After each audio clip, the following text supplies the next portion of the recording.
Picture this. You're in the ring with Muhammad Ali, the greatest of all time, and you throw a punch so hard, you swear you've just ended his career.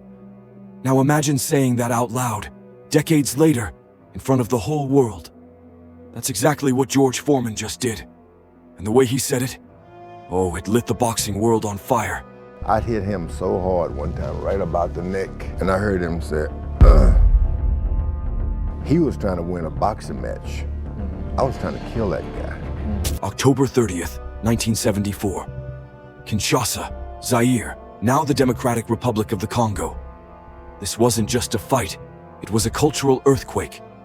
In one corner, George Foreman, undefeated, terrifying, the wrecking ball who had crushed Joe Frazier and Ken Norton, both men who'd once made Ali bleed. In the other, Muhammad Ali, older, lighter, written off by the experts. They called him washed up. They called him slow. They said he couldn't survive Foreman's power. The air was thick with heat and expectation. The crowd roared. Cameras flashed. And when that first bell rang, the world braced for violence. From the opening seconds, Ali did something that looked insane. He leaned back against the ropes and let Foreman swing with everything he had. Foreman's punches weren't just heavy, they were seismic. Every hook to the ribs sounded like wood splitting. Every cross rattled through the arena. But Ali wasn't breaking, he was waiting, studying. The now famous rope-a-dope was born, a strategy so risky, so bold, that it seemed suicidal, until it wasn't. By round 8, Foreman was spent, his arms heavy, his legs sluggish. Ali saw it.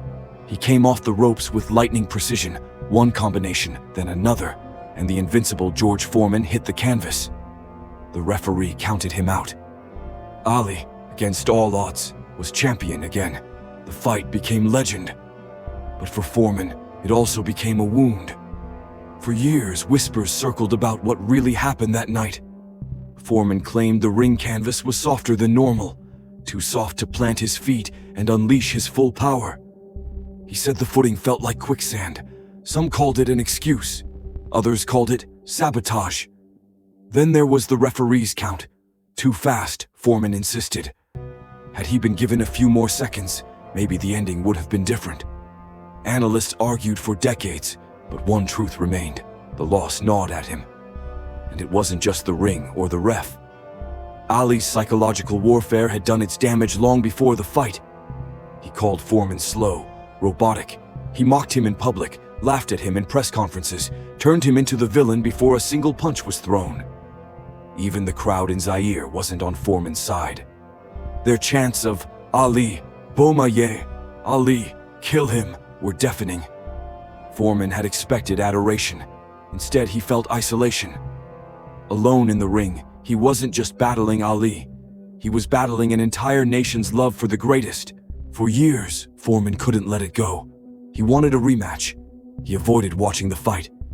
He replayed every moment in his head. But in 1981, something changed.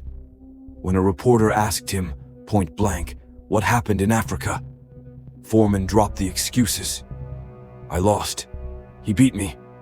It was the first time he'd said it without anger. And with that, the ice began to melt. What followed was one of the most unlikely friendships in sports history. Foreman discovered that Ali's trash talk had never been personal. It was theater, pure strategy.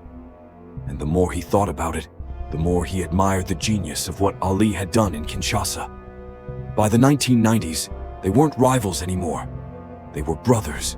When the documentary When We Were Kings won an Oscar in 1996, Ali was deep in his battle with Parkinson's. Struggling to walk up the steps to the stage, he faltered. Without hesitation, Foreman stepped forward, took Ali's arm, and helped him up. The crowd went silent. Years earlier, Ali had knocked Foreman down. Now, Foreman was lifting him up. And then, decades after that fight, George Foreman said the thing that would reignite the storm. He admitted that when he faced Ali that night, he didn't just want to win. He wanted to make sure Ali would never fight again. Not literally kill him, he clarified later, but to hit him so hard that he'd never get up. I wanted to break him, Foreman said. The backlash was instant. Some fans saw it as arrogance. The old Foreman, the destroyer, resurfacing.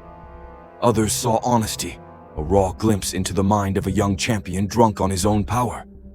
Ali himself was reportedly taken aback, and the irony? The same chants Foreman had heard that night.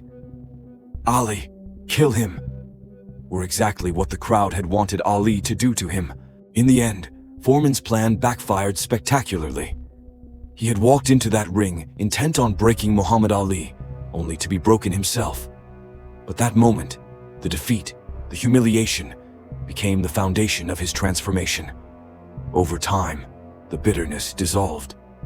What replaced it was respect, then admiration, then love. Foreman would later call losing to Ali the best thing that ever happened to him. "If I had won that fight," he said, "I don't know who I would have become. But because I lost, I became a better man." When Muhammad Ali passed away in 2016, Foreman's tribute was raw, emotional, and full of gratitude. "He made me a better person," Foreman said, fighting back tears. "I loved him. I will miss him forever." It was the perfect closing chapter to a rivalry that became a brotherhood.